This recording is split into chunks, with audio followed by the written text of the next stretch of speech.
আসসালামু আলাইকুম ওয়া রাহমাতুল্লাহি ওয়া বারাকাতুহু। আল্লাহুম্মা সাল্লি আলা মুহাম্মাদ ওয়া আলা আলি মুহাম্মাদ কামা সাল্লাইতা আলা ইব্রাহিম ওয়া আলা আলি ইব্রাহিম ইন্নাকা হামিদুম মাজিদ।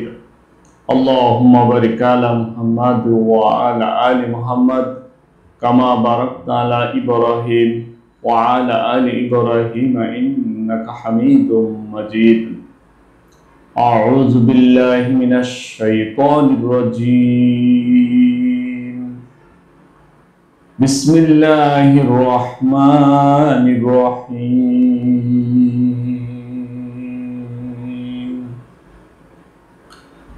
ليس البر أن تولوا وجوهكم قبل المشرق والمغرب ولكن البر من آمن بالله واليوم الآخر والملائكة والكتاب والنبيين وآتى المال على حبه ذوي القربى واليتامى والمساكين وابن السبيل والسائلين وفي الرقاب وأقام الصلاة وآتى الزكاة والموفون بأهديهم إذا عاهدوا والصابرين في البأساء والضراء وحين البعث أولئك الذين صدقوا وأولئك هم المتقون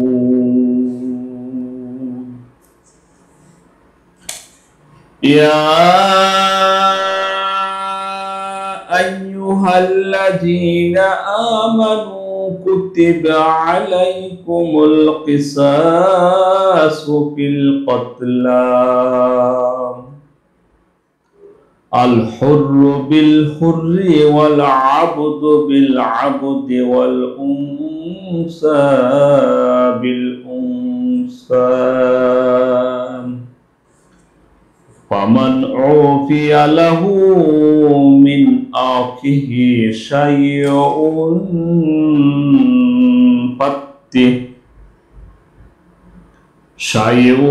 فاتباع بالمعروف وأداء إليه بإحسان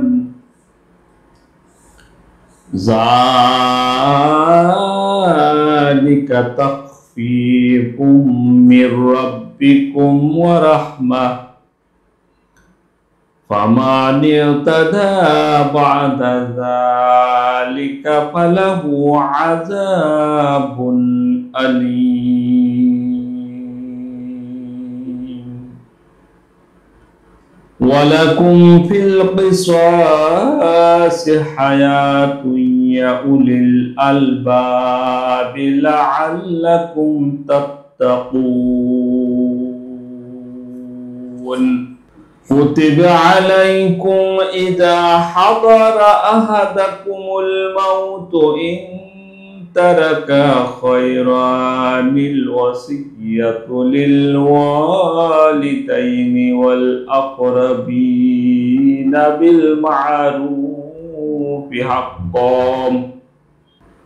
بالمعروف حقا على المتقين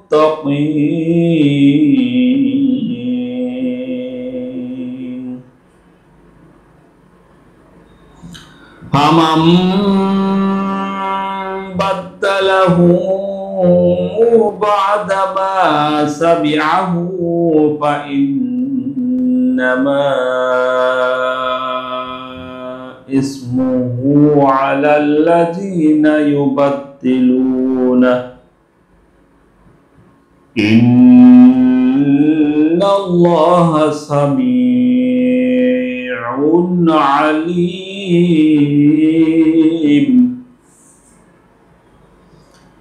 ফামান খাফা মিন মুসিন জানাফান আও ইসমান ফাআসলাহা বাইনাহুম ফালা ইসমা আলাইহি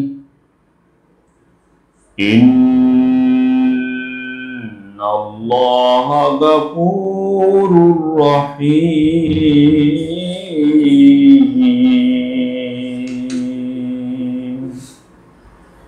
আমানতু বিল্লাহ।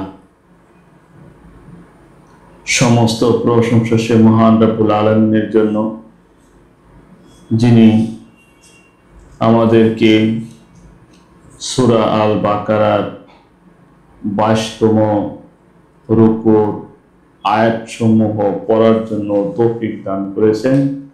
সেই জন্য আমরা সকলেই শুকরিয়া জ্ঞাপন করছি, আলহামদুলিল্লাহ।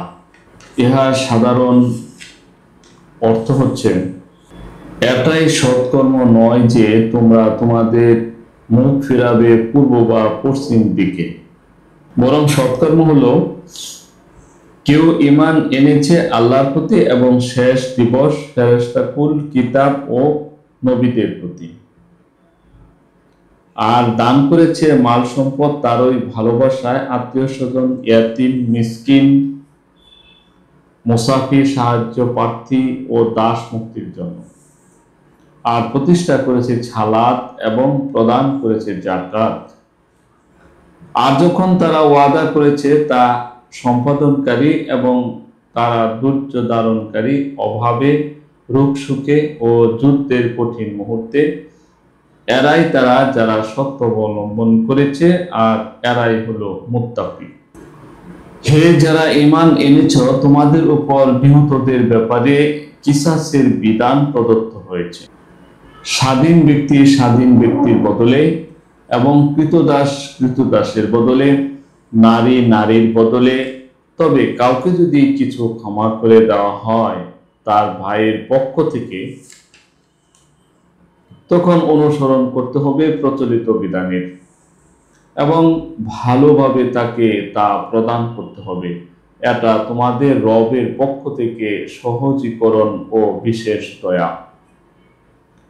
অতঃপর যে সীমালঙ্ঘন করে, তবে তার জন্য রয়েছে বেদনাদায়ক আযাব, আর তোমাদের জন্য রয়েছে কিসাসের মধ্যে জীবন। হে জ্ঞানীগণ, সম্ভবত তোমরা তাকওয়া অবলম্বন করবে। তোমাদের উপর বিধিবদ্ধ করা হয়েছে যখন উপস্থিত হয় তোমাদের কারো মৃত্যু, যদি সে ধন সম্পদ রেখে যায়, পিতা মাতা ও নিকটাত্মীয়দের জন্য ওসিয়ত ইনসাফের সাথে। এটা মুত্তাকিদের উপর একটি কর্তব্য। অতএব যে তা শোনার পর তা পরিবর্তন করেছে, তবে অবশ্যই তার গুনাহ তাদের উপর বর্তাবে যারা তা পরিবর্তন করে। নিশ্চয় আল্লাহ সর্বশ্রোতা, সর্বজ্ঞ। তবে যে ভয় করে ওসিয়তকারীর দিক থেকে কোনো অনিচ্ছাকৃত পক্ষপাতিত্বের অথবা অধিকার বিনষ্টের এবং তাদের মধ্যে মীমাংসা করে দেয়, তার উপর কোনো গুনাহ আরোপিত হবে না। নিশ্চয় আল্লাহ অতি ক্ষমাশীল, পরম দয়ালু। আলহামদুলিল্লাহ, আমরা এর সরল অর্থ জানলাম। শাব্দিক কতগুলো শব্দের অর্থ ব্যাখ্যা করার চেষ্টা করব ইনশাআল্লাহ। এখানে আমরা আলোচনা করব আলাইকুমুল কিসাসু ফিল কতলা। কিসাস অর্থ খুনের বদলা, অর্থাৎ মানুষের সাথে সে আচরণই করা হবে যে আচরণ সে অন্যের সাথে করেছে। এর দ্বারা এটা বোঝায় না যে হত্যাকারী নিহতকে যেভাবে হত্যা করেছে তাকেও সেভাবে হত্যা করা হবে। বরং এর অর্থ হলো প্রাণ সংহারের যে অপরাধ কর্ম তার দ্বারা সংঘটিত হয়েছে তাই তার সাথে করা হবে। দ্বিতীয়ত শব্দটা জানতে পারি আল হুররু বিল হুররি ওয়াল আবদু বিল আবদি থেকে নিয়ে শেষ আয়াত পর্যন্ত।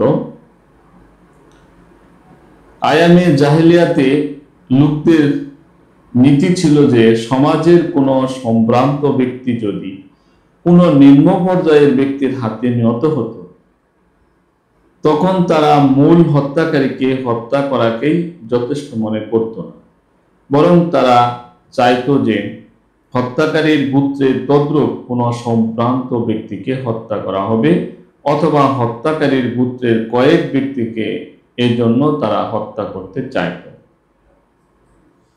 অপরদিকে হত্যাকারী যদি কোনো সম্ভ্রান্ত ব্যক্তি হতো এবং নিহত ব্যক্তি যদি দরিদ্র ও নিম্ন পর্যায়ের ব্যক্তি হতো তখন তারা তার বদলা নেওয়ার ব্যাপারে কোনো ভ্রুক্ষেপই করত না।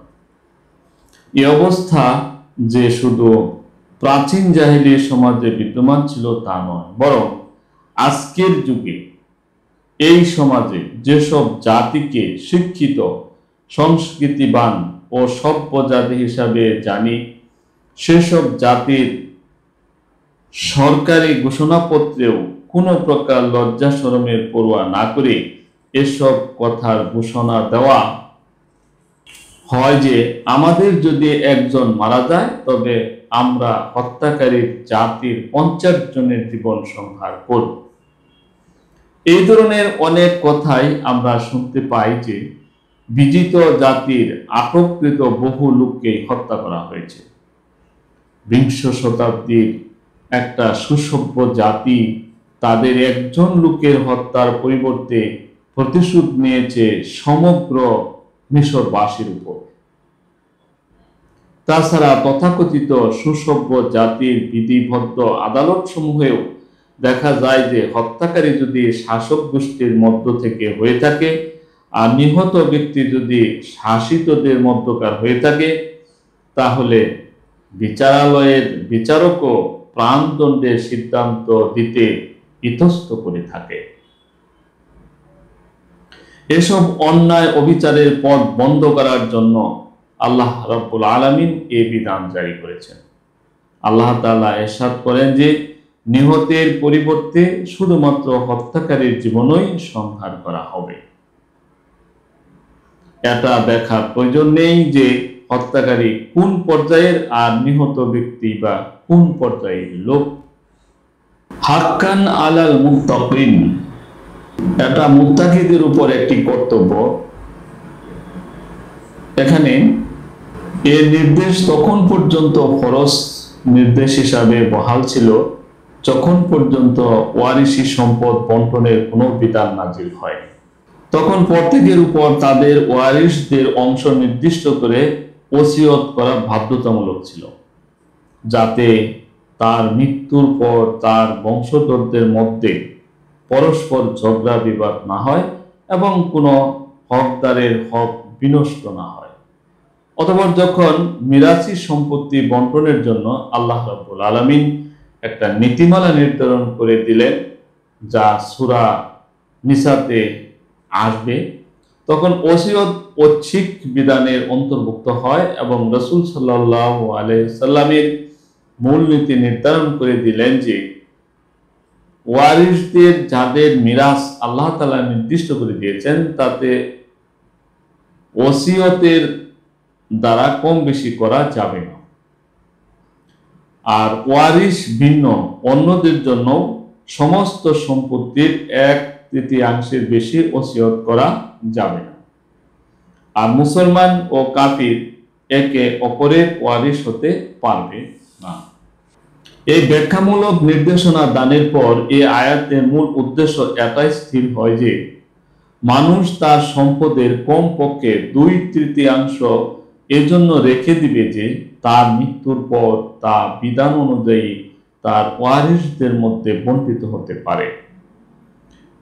আর তার সম্পদের সর্বাধিক 1/3 সে তার ওয়ারিস ছাড়া অন্য এমন আত্মীয় স্বজনদের জন্য ওসিয়ত করতে পারবে যারা তার পরিবারভুক্ত বা বংশের অন্তর্ভুক্ত বা তাদেরকে সাহায্য করা প্রয়োজন এবং তারা তার ওয়ারিশ হবে না, অথবা তার বংশের বাইরে যাদেরকে সে সাহায্য লাভের যোগ্য মনে করবে বা যেসব জনকল্যাণমূলক কাজে সাহায্য করা সে প্রয়োজন মনে করবে, এমন সব ক্ষেত্রেও সে উল্লেখিত 1/3 সম্পদের আওতায় ওসিয়ত করতে পারবে।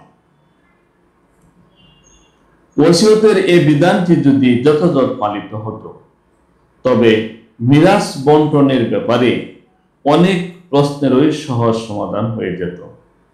যেমন দাদা নানার জীবদ্দশায় যেসব নাতি নাতনির পিতা বা মাতা ইন্তেকাল করে তাদেরকে 1/3 সম্পদ থেকে ওসিয়তের মাধ্যমে সম্পদ দান করা যায়।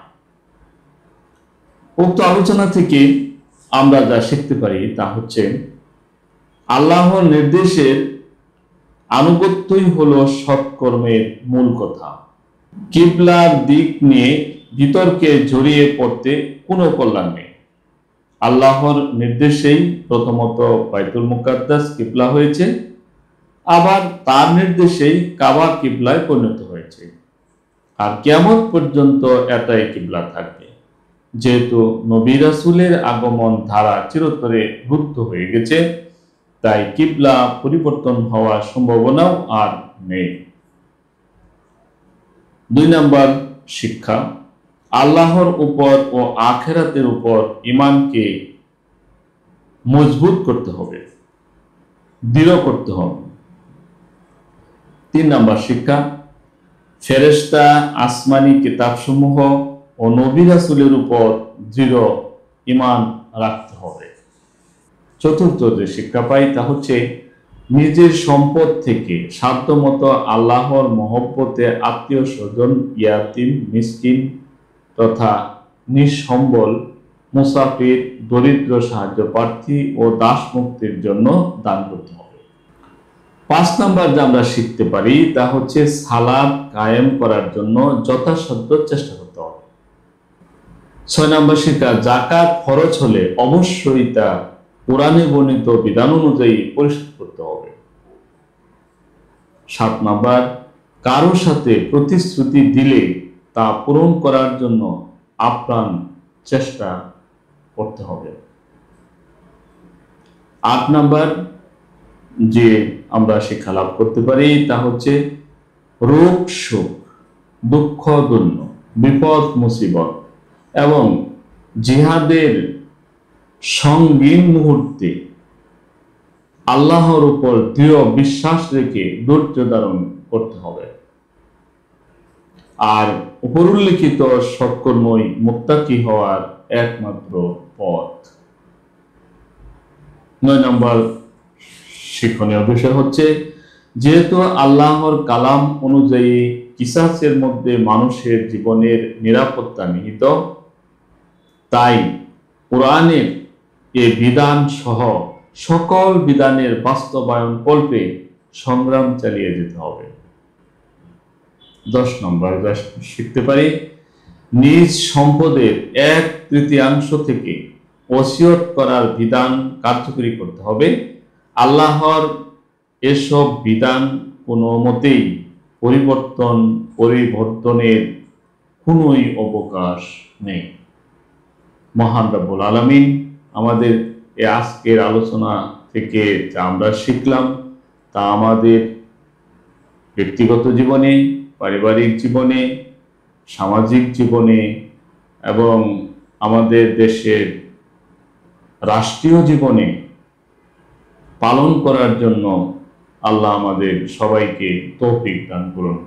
ওয়া আখিরি দাওয়ানা আনিল হামদুলিল্লাহি রাব্বিল আলামিন।